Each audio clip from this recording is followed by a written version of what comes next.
الرحيم. الحمد لله وحده والصلاة والسلام على من لا نبي بعده. أما بعد فأعوذ بالله من الشيطان الرجيم. بسم الله الرحمن الرحيم. ووصينا الإنسان بوالديه إحسانا حملته أمه كرها ووضعته كرها. اور ہم نے انسان کو اپنے والدین کے ساتھ بھلائی کا حکم کیا. اس کی ماں نے زمانہ حمل میں تکلیف و مشقت کے ساتھ حمل کا بوجھ اٹھایا اور ولادت کے وقت میں جان کی تکلیف کے ساتھ جنا ہے.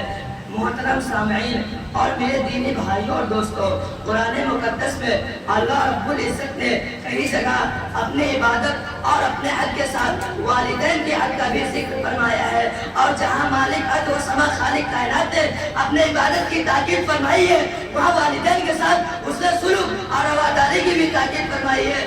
کئی فرمایا وَوَصَّيْنَا الْإِنسَانَ بِوَالِدَيْهِ إِحْسَانًا، ہم نے انسان کو اپنے والدین کے ساتھ اس نے سلوک کی تاکید کی ہے. اور کئی فرمایا وَوَصَّيْنَا الْإِنسَانَ بِوَالِدَيْهِ حُسْنًا، ہم نے انسان کو اپنے ماں باپ کے ساتھ ہمدردی کی تاکید کی ہے. الغرض والدین کا حق اولاد کے اوپر اللہ کے بعد دوسرے نمبر پہ ہے.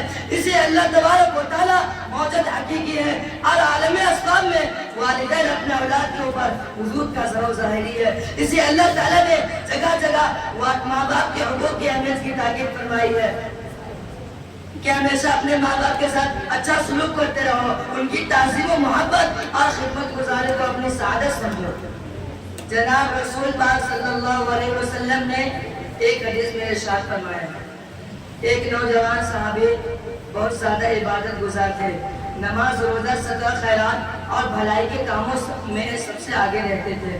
لیکن گھر میں ان کی بیوی اور ماں کے درمیان اختلاف اور انبن رہتی تھی. وہ بیوی کے بات میں آ کر ماں کے اوپر بیوی کی بات کو ترجیح دیتے تھے، جس کے نتیجے میں ماں ان سے بہت زیادہ خفا رہتی تھی. اتفاق سے اس نوجوان کے موت کا وقت آیا، ان سے کلمہ نہیں پڑھا جاتا تھا. تو اس کی بیوی نے حضور صلی اللہ علیہ وسلم کے پاس یہ کہنا بھیجی کہ میرے شوہر نزا کی حالت میں ہے، چاہتی ہوں آپ کو بتلا دو. تو حضور اکرم صلی اللہ علیہ وسلم بانوس نبی تشریف لائے اور حضور نے کہا کلمہ پڑھو. تو انہوں نے کہا مجھ میں اس کی طاقت نہیں ہے کہ میں کلمہ پڑھوں. تو حضور نے معلوم کیا ان کی والدہ زندہ ہے. لوگوں نے کہا جی ہاں. تو حضور نے والدہ کو بلایا اور ان سے کہا اپنے بیٹے کو معاف کر دو. والدہ نے جواباً کہا انہوں نے بہت ہی دل دکھایا ہے، انہیں معاف نہیں کرو گے.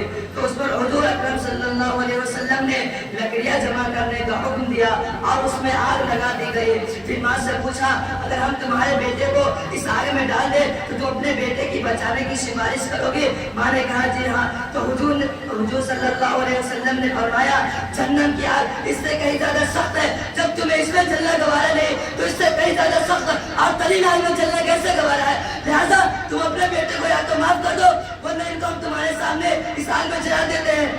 تو اس پر ماں نے کہا یا رسول اللہ آپ تباہ رہے، میں نے اپنے بیٹے کو معاف کر دیا اور اس سے راضی ہو. اس کے بعد آپ صلی اللہ علیہ وسلم نے بیٹے سے کہا کلمہ پڑھو.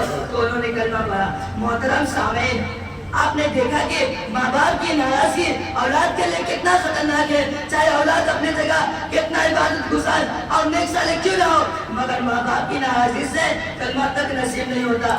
لیکن آج کا نوجوان جب اس کو جوانی آئی اس نے والدین کو کیا سلا دیا؟ کہیں نہ بیوی کے کہنے سے ان کی بے عزتی کی، ان پر جیون تنگ کر دیا، ان کو گھر سے الگ کر دیا. ان کا دل دکھانے کے لیے بیوی کی زبان درازوں کو تخت دیا. دکان اور دفتر سے آ کر خود والدین پر ظلم و ستم کے پہاڑ توڑے. ارے والدین کو اپنے کاندھے کا بوجھ سمجھنے والوں اور خوبصورت کوٹی کو ان کے لیے عیب سمجھنے والوں، ذرا اس حدیث پہ غور کرو کہ جنہوں نے اپنے والدین کی نافرمانی کی ہے دنیا ہی میں اللہ تعالیٰ نے کیسی سزا دی. اس لیے عزم کرو کہ انشاءاللہ والدین کی خدمت ہر حال میں کرنی ہے.